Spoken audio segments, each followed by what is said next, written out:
mereka minta tebusan ada 8 juta US dollar. Ya, yang pertama sudah bukan diduga lagi, sudah pasti dan sudah diketahui serangannya dan bahkan meminta ransomware ya dengan teknik brain zipper ya dengan teknologi 3.0 ini sudah jelas.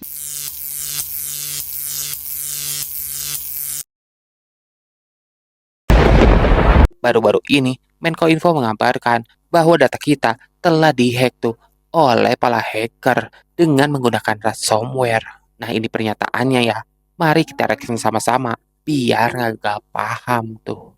Kami sampaikan bahwa insiden pusat data sementara ini adalah serangan siber dalam bentuk ransomware dengan nama Brainchipper Ransomware. Ransomware ini adalah pengembangan terbaru dari ransomware Lockbit 3.0.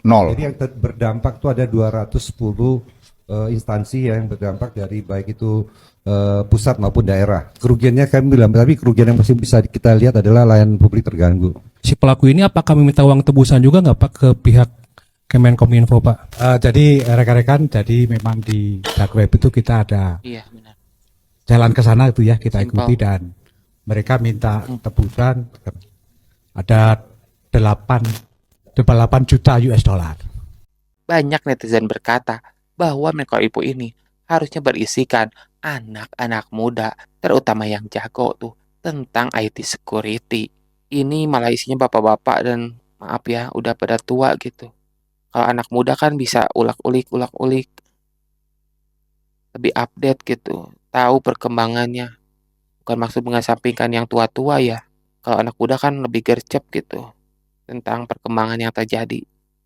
Itu saran saya sih. Next. Nah, video selanjutnya ini adalah pernyataan Roy Suryo, pakar telematika, tentang berita kemarin di mana data pusat nasional dihack tuh oleh hacker. Nah, mari kita reaction sama-sama videonya biar nggak gagal paham tuh. Pak Roy, pertama kami ingin tahu tanggapan Anda dulu. Ini diduga adanya serangan cyber terhadap pusat data nasional. Tanggapan Anda seperti apa? Apakah benar ini merupakan serangan cyber? Dan jika kemungkinan ini benar, lalu apakah resource yang dimiliki oleh hacker ini begitu banyak sehingga bisa menembus data nasional kita, Pak? Ya, yang pertama sudah bukan diduga lagi, sudah pasti dan sudah diketahui serangannya dan bahkan meminta ransomware ya dengan teknik brain zipper ya dengan teknologi 3.0 ini sudah jelas dan saya mengapresiasi upaya dari Komisi 1 DPR kemarin dan kita terkaget-kaget ya gitu melihat statement dari Pak Hinsa Siburian ya kepala BSSN yang mengatakan bahwa hanya 2% yang tersisa dari data-data itu. Nah, pertanyaan Mas tadi tepat sekali ya, menarik sekali.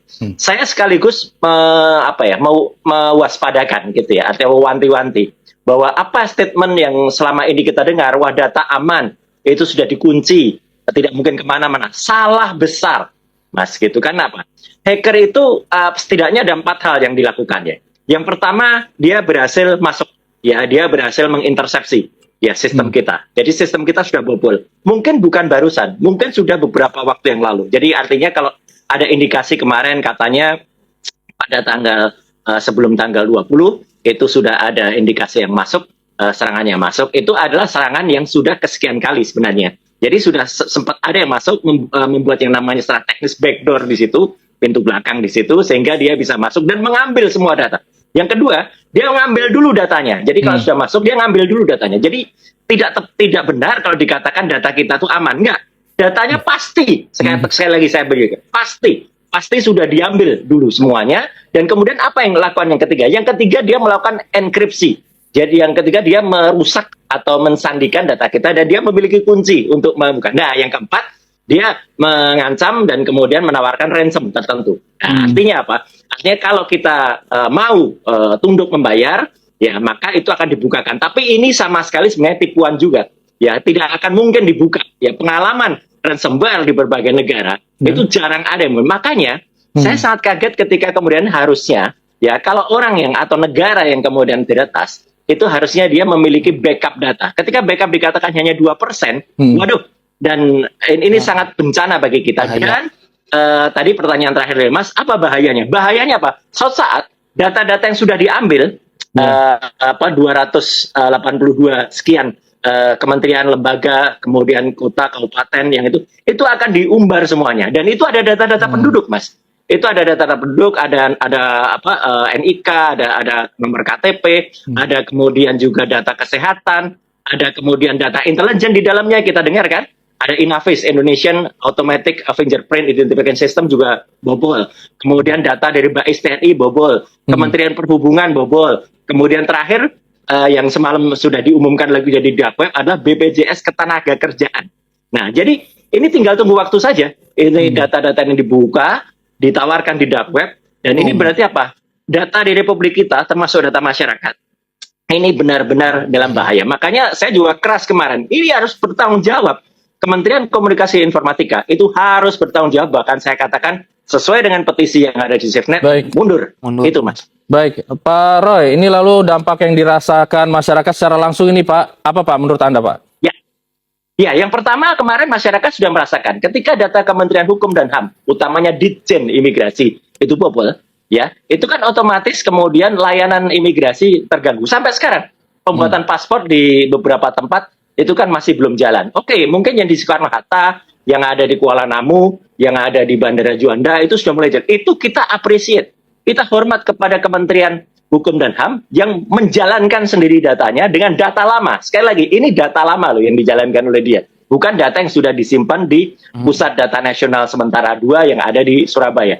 Jadi Kemenkumham itu, terutama Ditjen Imigrasi, itu punya data lama yang sekarang mereka jalankan.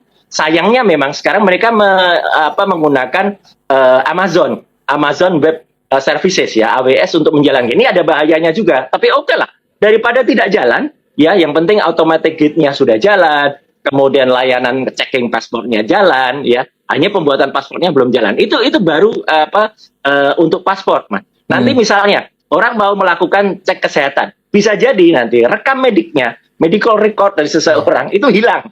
Dan nggak ada lagi, jadi kan repot kita mau cek riwayat penyakit dianya nggak ada, ya. Atau nanti di tenaga kerjaan, kalau BPJS tenaga kerjaan kan kena ini. Nah ini artinya apa? Nanti misalnya orang mau ngecek apakah dia punya layanan asuransi, dia punya jaminan kesehatan, itu nanti nggak ada lagi. Kalau BPJS kesehatan, kalau BPJS ketenagakerjaan, BPJS Kesehatan itu juga tidak punya data-data backup semuanya seperti yang dimiliki Kementerian Hukum dan HAM, seperti yang dimiliki Kemenko Marves di bidang layanan event, seperti yang dimiliki Kemenak di bidang sertifikasi halal. Ya ini akibatnya apa? Akibatnya nanti layanan-layanan itu akan terhambat. Ini Mas, dan itu nanti akan ke ibaratnya nanti akan meluas ke layanan yang lain. Ini hanya tunggu waktu saja. Jadi ini benar-benar akan terjadi tsunami data di Indonesia, dan ini harusnya pemerintah benar-benar tahu lah. Ini bencana ini. Data is the new oil, jadi ini tidak bisa dianggap sepele.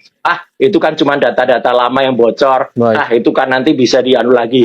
Kemudian solusi yang ditawarkan kemarin oleh Menkominfo itu saya tentang keras, Mas, gitu. Jadi terlalu lambat. Di era teknologi informasi ada jangka pendek, ada jangka menengah, ada jangka panjang sampai 6 bulan. Ya makanya saya setuju dengan statement beberapa anggota DPR, ya, ada Pak TB Hasanuddin, ada Pak Paulus, ada ada Mbak Mutia, ya, yang mereka mengatakan bahwa ini sudah terjadi pembodohan betul bagi masyarakat, kebodohan besar ini ya.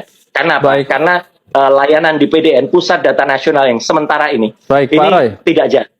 Curigai, Mas, gitu. Ini tidak sesuai spek PDN sementara ini. Gimana, Mas? Baik, Pak Roy. Ini kan sekarang pemerintah sedang melakukan recovery, tapi memakan waktu yang lama. Berdasarkan analisa Anda ini, apa yang menjadi pemerintah ini lama untuk melakukan recovery ini, Pak Roy? Ya, nggak ada data. Mau di recovery apa? Datanya lama dan tidak mungkin bisa dibuka.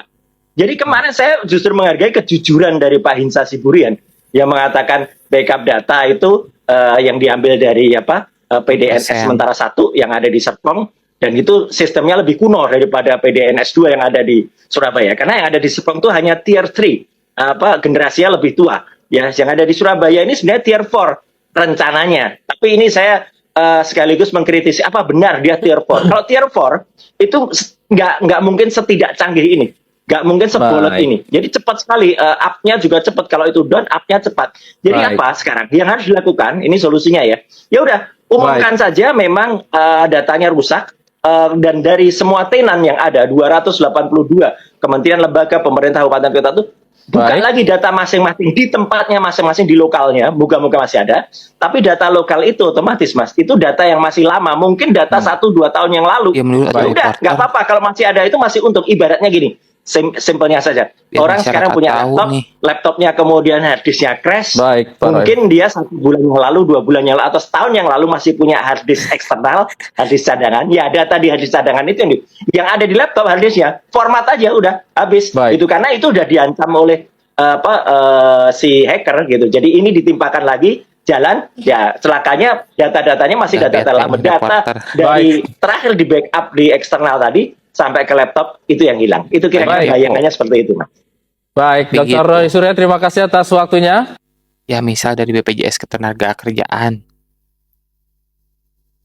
Kasihan kan data-data yang kerja udah lama biasanya ada semodel apa ya? Kok bisa kayak yang dipecat tuh. Ada semodel pesangon atau gimana? Atau jam sostek atau gimana kalau bahasa dulu. Bisa-bisa itu hilang. Sedangkan itu penting bagi mereka. Selama misalkan kerja ada yang 10 tahun, 5 tahun. Kalau diuangkan kan lumayan. Kalau itu hilang, gimana? Coba komentar kalian gimana, gengs? Itulah pembahasan tentang kasus Roy Suryo. Tentang data di Badan Pusat Nasional yang kemarin bobol oleh hacker dan menggunakan ransomware. Terima kasih buat kalian yang udah klik video ini dan nonton sampai selesai. Semoga kalian sehat selalu dan dalam lindungannya. Amin. Bantu dukung konten kami dengan cara like, comment, and subscribe ya. Dan jangan lupa nyalakan lonceng ikonnya ya, agar kalian mengetahui konten-konten terbaru yang kami update tuh. Dan buat kalian yang ingin pembahasan lain di channel ini, silakan aja. Tulis pembahasan yang kalian inginkan di kolom komentar tuh. Nanti kalau gue mampu, gue bahas pembahasan tersebut di channel ini. Terima kasih. Sekian horor area kali ini. Semoga Anda terhibur. Gue Randy di sini pamit undur diri. Bye.